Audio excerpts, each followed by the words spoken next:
My name is Ntsati Gideon. I live in Hout Bay, Cape Town. I go to Generations Hout Bay. So the scenario it got was about a guy named Odie that lived, let's say, in Mars.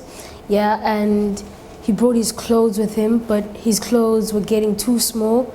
And I designed this scanner, which it scans your weight, how you eat, how it alerts you if you're gaining weight, and it also helps you not to eat a lot.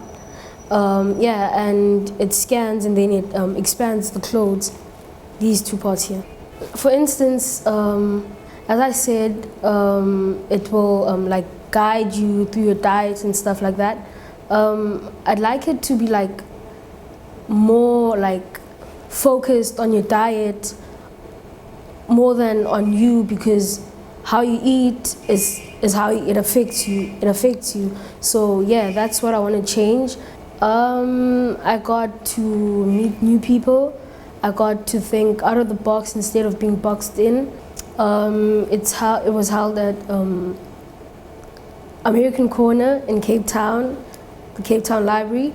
And what I like about it is that the space we're in, it's like a space that we could work in. It's like a comfortable space, it's like a comfort zone. I'd come back with my other friend because my best friend is already here. I'd use the audio booth because I'm kind of like a rapper and a singer. So yeah, I'd use the audio booth. And some 3D printing, of course, since I enjoyed it.